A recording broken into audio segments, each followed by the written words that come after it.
It's 2021. There are lots of new electric and hybrid cars coming out on the market this year, and I thought it would be fun to show you all one of my personal favorites. This vehicle behind me is a 2021 Mini Cooper SE Countryman ALL4, and it is one of the best by far as I'm concerned. I think it's one of the greatest hybrid vehicles you could possibly get, and it's just an incredibly fun vehicle, and this one looks phenomenal. So let's dive in.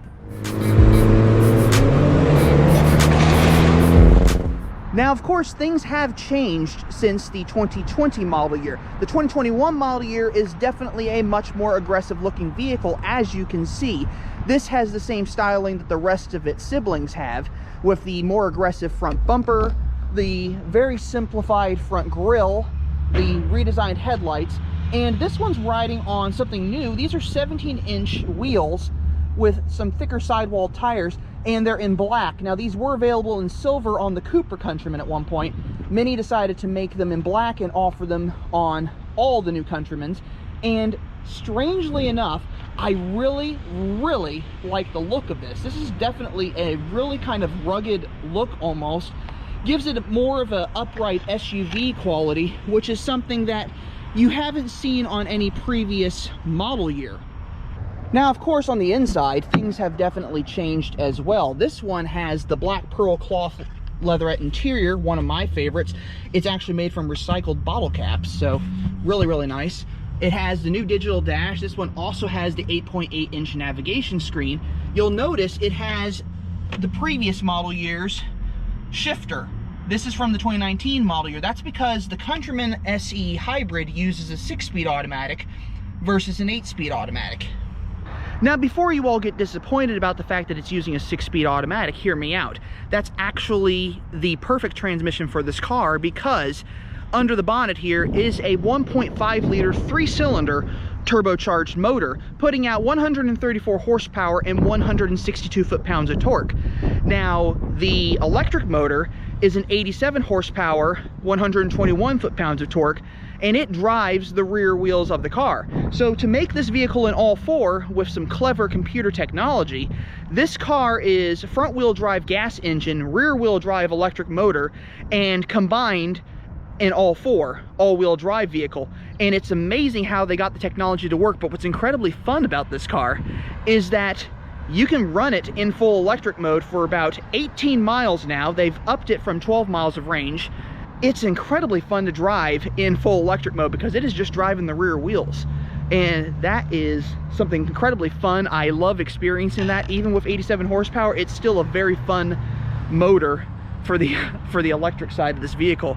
And just so you all know, the hybrid is actually faster than the Cooper S Countryman ALL4. This is actually a much quicker vehicle. Its 0 to 60 time is 6.7 seconds, which is quicker than the Countryman S ALL4. And with an overall range of 300 miles, you're not going to be left sitting on the side of the road. Now, just so you all know, there is a way to read these window stickers. Now, you see here, you have a 73 mpge and you have a 29 mpg. 30 mpg is actually the correct fuel economy for this car. Now, what the heck does the 73 mpge mean? Well, the mpge actually stands for miles per gallon equivalent, not miles per gallon electric. This is a government created calculation. It's not going to be visible on any gauges in the car, and it can't be calculated by the consumer. And this is actually something that is common on all hybrids, not just the Mini Countrymans. Now, why does this car have a 300-mile range? Well, it's because it has a 9.5-gallon fuel tank.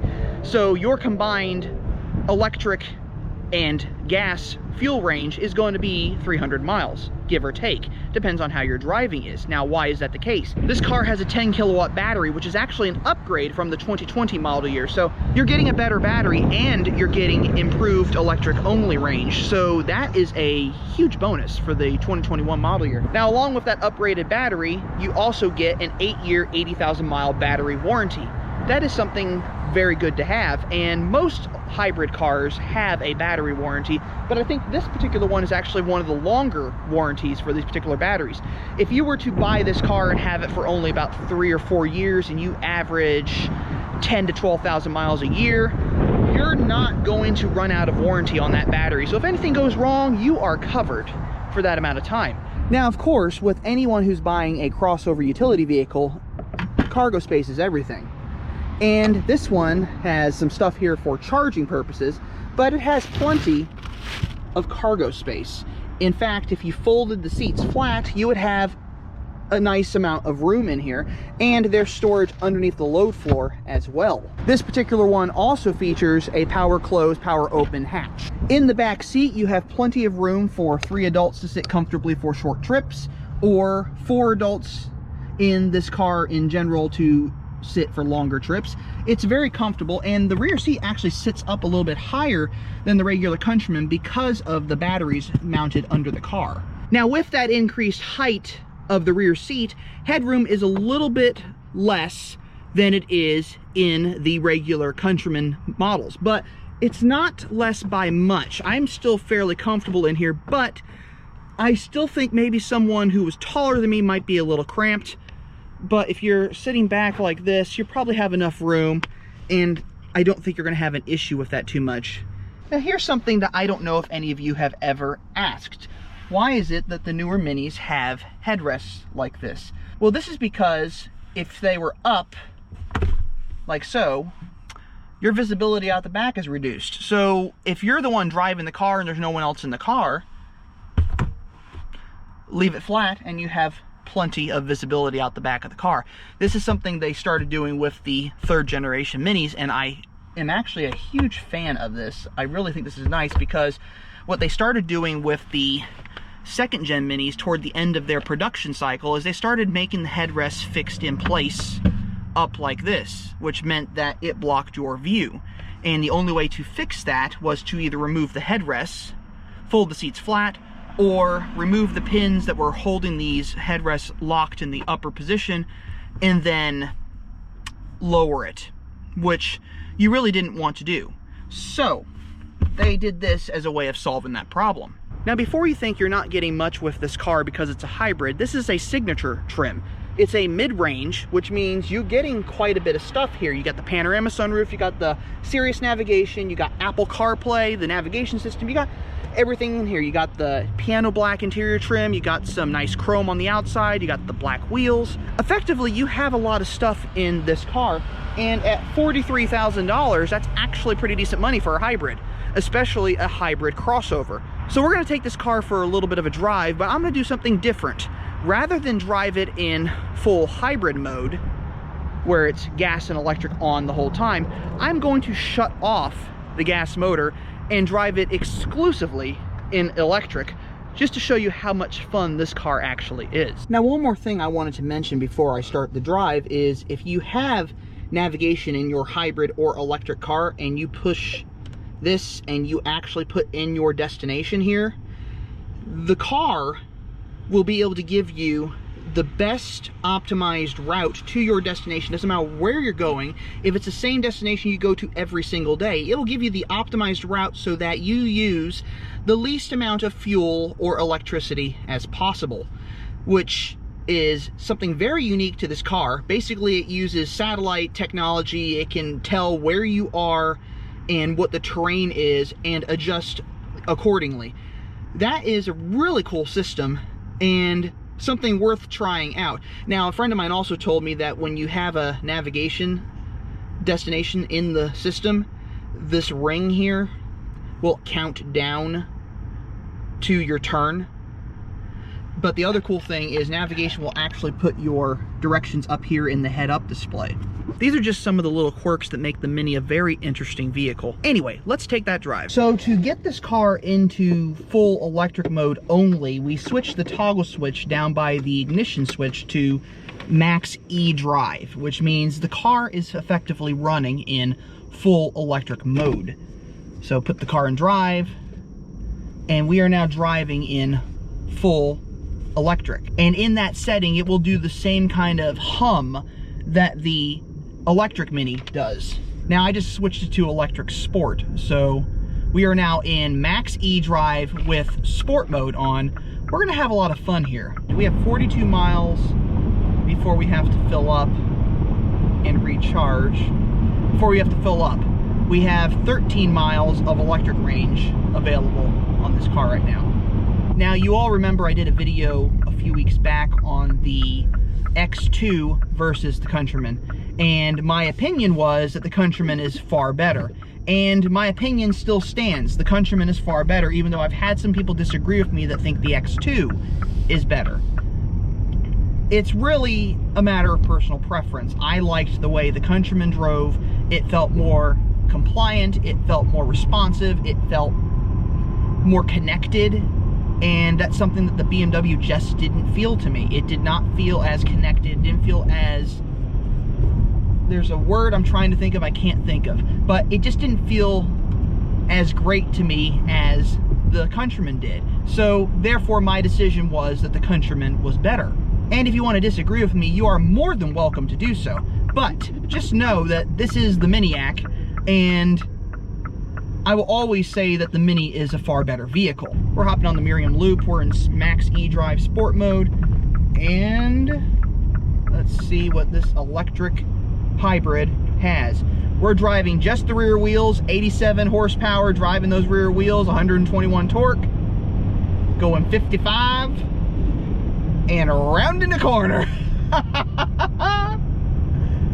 This is just holding the road. And it is terrifying that it's doing that. Holy crap. Okay, that was fun. That was really fun. If you have the opportunity to test drive one of these cars, you definitely have to do it. If you decide you want to buy one of these, definitely do it. And the cool thing is, for a hybrid car, you get a $5,002 tax credit. So that drops the price on this from $42,000 below $40,000, which makes it a very good buy as far as a hybrid vehicle is concerned. Naturally, the electric vehicles get a higher tax credit, but the hybrids still give you a good tax credit, which is really nice. And that gives you a little bit of extra money to do other things. Now, unfortunately, you cannot lease one of these vehicles anymore. They did change that for the 2021 model year, but if you're gonna get one of these, why not buy it? You're gonna love having this vehicle. And I love driving it. Automatic aside, I love driving this. This is great. And someone had asked me about road noise. Now, I don't notice the road noise nearly as much as others would, but if you're able to hear me fairly clear, obviously the road noise isn't that bad.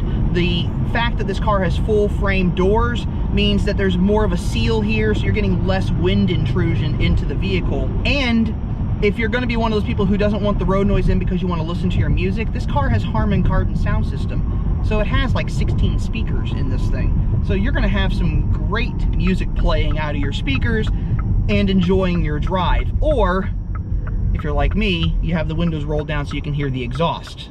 Now, believe it or not, this whole time that we were doing this drive, this car was in rear-wheel drive with the electric motors. Not one point did I have the gas engine on, and it accelerated quickly, it rounded the corners just fine, no issues whatsoever. This was a very, very compliant, very, very stable vehicle, and I love it. I think it's great. Anyway, I'm gonna take this car out and do a little bit more of a drive. I hope you enjoyed this video.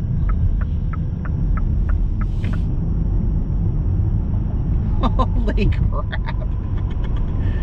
Full electric mode in rear-wheel drive. But anyway, I hope you enjoyed this video. I'm gonna bring this car back over to the dealership. If you haven't already done so, subscribe to the channel, leave a like below, don't forget to comment. I read your comments all the time. Sometimes I respond to them, sometimes I might not.